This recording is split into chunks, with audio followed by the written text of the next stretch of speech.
اگر آج وہ زندہ ہوتے تو میرے ساتھ یہ سب کبھی بھی نہیں ہوتا۔ اماں نے میرا چھت پر جانا اور گھر سے نکلنا مکمل طور پر بند کر دیا تھا۔ اب وہ مجھ پر کڑی نظر رکھتی تھی اور مجھے کہیں بھی آنے جانے نہیں دیتی تھی، اور اٹھتے بیٹھتے باتیں الگ سناتی کہ میں نے ان کا منہ کالا کرنے میں کوئی کسر نہیں چھوڑی۔ اب میں اپنی محبت سے ملنے کے لیے بری طرح سے بے چین رہنے لگی، مگر ایسا کوئی بھی راستہ نہیں ملتا تھا کہ میں اس سے مل کر اسے ساری صورتحال سے آگاہ کر سکوں۔ اماں دن رات مجھ پر کڑا پہرا دیے ہوئی تھیں۔ اسی طرح سے ہوتا ہفتہ گزر گیا اور اس لڑکے سے ملنے کا کوئی راستہ نہیں نکل سکا۔ میں بن پانی کی مچھلی کی طرح تڑپ رہی تھی، مگر اماں کو میری حالت پر ذرا بھی ترس نہیں آتا تھا۔ ایک دن اماں نے مجھے خبر دی کہ انہوں نے میرا رشتہ پکا کر دیا اور 2 دن بعد میرا نکاح ہے۔ اماں کے منہ سے یہ بات سن کر میں تڑپ کر رہ گئی۔ میں کیوں کر یہ شادی کر سکتی تھی جبکہ میں کسی اور سے پیار کرتی تھی؟ میں اماں کے قدموں میں گر گئی اور انہیں واسطے دیے، مگر وہ میری طرف سے اپنے کان بند کیے ہوئے بیٹھی تھیں۔ میری کسی بھی التجا کا ان پر کوئی اثر نہیں ہوا، بلکہ انہوں نے مجھے بری طرح سے دھتکار دیا اور مجھ سے کہا کہ میں تیری شادی ہر حال میں وہی کروں گی جہاں میری مرضی ہے۔ میں روتے ہوئے اپنے کمرے میں آ گئی۔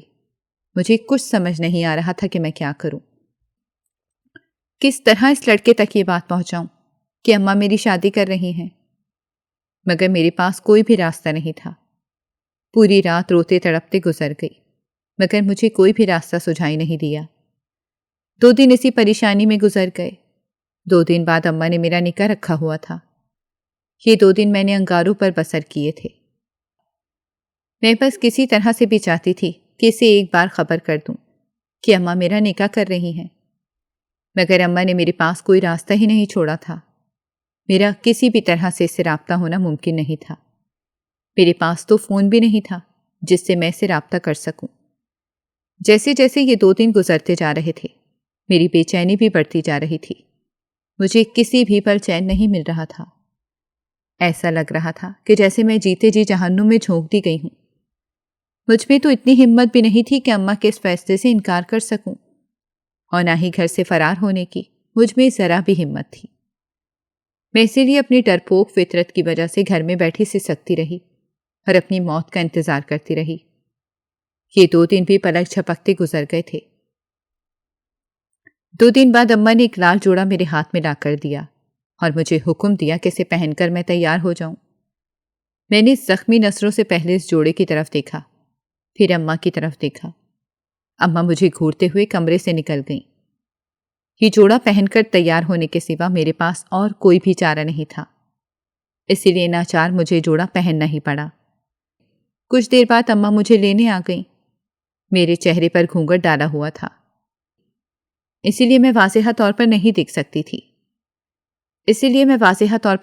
سکتی تھی کہ میرا نکاح کس سے ہو رہا ہے۔ اس ساری کاروائی میں بس سر جھکائے کسی بت کی طرح بیٹھی رہی تھی۔ اس سے زیادہ میری یہاں وقت بھی نہیں تھی۔ نکاح کے بعد میرے چہرے سے گھونگھٹ ہٹایا گیا تو مجھے یقین نہیں آیا اماں نے میری شادی ایک عمر رسیدہ شخص کے ساتھ کر دی تھی۔ وہ شخص میرے برابر میں ہی صوفے پر براجمان تھا۔ مجھے یقین ہو گیا تھا کہ سوتیلی ماں کبھی بھی سگی ماں کی جگہ نہیں لے سکتی۔ آج میں اپنی بے وقتی پر دل بھر کر رونا چاہتی تھی، مگر یہاں تو مجھے رونے کی بھی اجازت نہیں تھی۔ میرے سامنے بیٹھے سبھی لوگ خوش گپیوں میں مصروف تھے، مگر میں اپنی قسمت پر ماتم کرنا تھی۔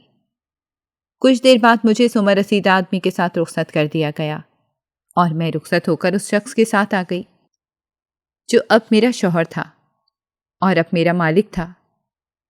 میں کمرے میں بیٹھی اپنے شوہر کا انتظار کر رہی تھی۔ اماں نے رخصتی سے پہلے ہی مجھے بہت اچھی طرح سے سمجھا دیا تھا کہ میں کوئی ایسی ویسی حرکت نہ کروں۔ اگر میری کوئی بھی شکایت انہیں ملی تو میرے ساتھ بہت بری طرح سے پیش آئیں گی۔ اماں کی ڈر کی وجہ سے بالکل خاموش بیٹھی ہوئی تھی۔ طرح طرح کے وسوسے مجھے ستا رہے تھے۔ آنسو تھے کہ کسی بھی صورت رکنے کا نام ہی نہیں لے رہے تھے۔ کافی دیر بعد میرا شوہر کمرے میں آیا۔ اس کے لڑکھڑاتے قدم دیکھ کر ہی مجھے اندازہ ہو گیا تھا کہ وہ اپنے ہوش میں بالکل بھی نہیں ہے۔ خوف اور دہشت سے میں اپنی جگہ سے مٹ کر رہ گئی۔ وہ میرے بالکل قریب آ گیا تھا۔ اس کے منہ سے ناقابل برداشت بو آ رہی تھی، مگر میں خود پر ضبط کیے بیٹھی رہی، کیونکہ اب کچھ بھی نہیں ہو سکتا تھا۔ جیسا بھی تھا وہ میرا شوہر تھا، اور اب مجھے اس کے ساتھ گزارا کرنا تھا۔ وہ میرے بالکل قریب آ گیا۔ مجھے اس سے خوف محسوس ہو رہا تھا، مگر میں یہاں سے بھاگ کر کہیں بھی نہیں جا سکتی تھی۔ میرے لیے یہ گھر قید خانہ تھا، اور اب مجھے ہمیشہ یہیں پر رہنا تھا۔ شادی کی پہلی رات ہی میرے شوہر نے مجھ پر ظلم و ستم کے پہاڑ توڑ دیے۔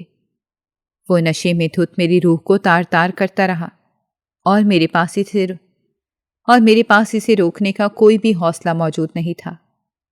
اس کے بعد اس نے مجھے بالوں سے پکڑ لیا، اور جانے کیا سوچ کر آیا تھا۔ اس نے مجھے پوری طرح سے زود و کوب کیا، یہاں تک کہ مارتے مارتے اس کے ہاتھ تھک گئے۔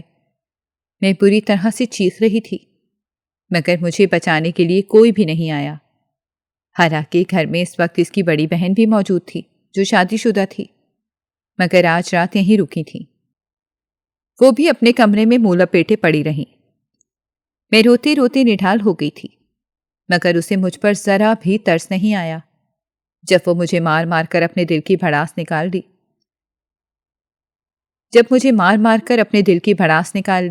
تو بستر پر گر کے سو گیا، اور میں اپنے زخم لیے کونے میں بیٹھی روتی رہی۔ وہ پوری رات مجھ پر عذاب کی صورت گزری تھی۔ میں گمان بھی نہیں کر سکتی تھی کہ کوئی اپنی نئی نویلی دلہن کے ساتھ ایسا سلوک بھی کرے گا، مگر مجھے تو جانوروں کی طرح پیٹا گیا تھا۔ سب لوگ نئی دلہن کو پلکوں پر بٹھا کر رکھتے ہیں، مگر یہاں تو پہلے ہی دن مجھے میری اوقات دکھا دی گئی تھی۔ اگلے دن صبح رشتہ دار عورتیں میری حالت دیکھ کر منہ پر ہاتھ رکھ کر ایک دوسرے سے خسر پسر کر رہی تھیں، مگر کسی نے بھی میرے نام نہاد شوہر سے یہ نہ پوچھا کہ میری یہ حالت کیسے ہوئی۔ سبھی اسے میرے شوہر کی مردانگی کہہ رہے تھے، اور میں بس حیرت سے ان تمام بے ضمیر لوگوں کے چہرے دیکھ رہی تھی۔ آہستہ آہستہ گھر سے سارے مہمان رخصت ہو گئے۔ اب گھر میں بس میں اور میرا شوہر ہی رہ گئے تھے۔ مگر میرا شوہر مجھ سے سیدھے منہ بات تک کرنا پسند نہیں کرتا تھا۔ وہ بار بار مجھ پر ہاتھ اٹھاتا تھا اور مجھے بری طرح سے مارتا تھا۔ میں اس کی اتنی مار کھا کر بھی خاموشی سے اپنے گھر کے سارے کام کرتی رہتی تھی۔ میں نے خود کو بے حس بنا لیا تھا۔ یہ میرے شوہر کی تیسری شادی تھی۔ اس کی پہلی بیوی نے اسے طلاق لے لی تھی، اور تیسری بیوی مر چکی تھی۔ اس کی دوسری بیوی کو مرے ابھی بس مہینہ ہی ہوا تھا، اور اس نے مجھ سے شادی کر لی تھی۔ اس کی دوسری بیوی سے کوئی اولاد نہیں تھی، اور پہلی بیوی سے جو بچے تھے وہ اس کی پہلی بیوی کے ساتھ ہی رہتے تھے۔ اس شخص کے پاس پیسے کی کوئی کمی نہیں تھی۔ جب بھی میرے ماں جیسے لالچی لوگ اپنی بیٹیوں کی شادی اس شخص سے کر رہے تھے جس نے اس شخص کو مزید رعونت بخش دی تھی، اور یہ خود کو خدا سمجھ بیٹھا تھا۔ میرا شوہر مجھے اپنے پیر کی جوتی سمجھتا تھا۔ اس سے زیادہ اس کی نظروں میں میری کوئی اہمیت نہیں تھی۔ میں دن رات اپنی محبت کو یاد کر کے آہیں بھرتی رہتی، یا پھر اپنے ماں باپ کو یاد کرتی رہتی تھی۔ میرا شوہر روز ہی مجھے مارا کرتا تھا۔ اس کی روز روز کی مار نے مجھے بالکل ہی ادمرا کر کے رکھ دیا تھا۔ میں اب زیادہ تر بیمار رہنے لگی، کیونکہ وہ مجھے بری طرح سے مارتا تھا۔ کبھی لوہے کے پائپ سے مجھے مارا کرتا، تو کبھی استری گرم کر کے مجھے جلایا کرتا۔ میں اس کے سامنے ہاتھ جوڑتی رہ جاتی تھی، مگر اسے اس بات کی ذرا بھی پرواہ نہیں ہوتی تھی۔ اس کی نظروں میں انسان ہی نہیں تھی۔ میں رفتہ رفتہ شدید بیمار پڑ گئی، یہاں تک کہ اب مجھ سے بستر سے اٹھا بھی نہیں جاتا تھا، مگر اس حالت میں بھی اٹھ کر گھر کے سارے کام کیا کرتی تھی، کیونکہ میرے شوہر کو مجھ پر ذرا بھی ترس نہیں آتا تھا۔ ایک دن اماں مجھ سے ملنے کے لیے آ گئیں۔ میں اپنے بستر پر لیٹی کرا رہی تھی، کیونکہ ایک رات پہلے ہی میرے شوہر نے مجھ پر تشدد کیا تھا۔ میرے چہرے پر زخموں کے نشان تھے، میرے دونوں ہاتھ جلے ہوئے تھے۔ میں اپنا ایک ہاتھ بھی نہیں اٹھا پا رہی تھی، کیونکہ میرے شوہر نے مجھے بری طرح سے دھکا دیا تھا، اور میں منہ کے بل فرش پر گر گئی تھی۔ مجھے اس وقت ایسا لگا کہ جیسے میرے ہاتھ کی ہڈی ٹوٹ گئی ہو، مگر میں بہت ڈھیٹ واقع ہوئی تھی۔ اتنی مار کھا کر بھی میں زندہ تھی، اور مجھے کچھ نہیں ہوا تھا۔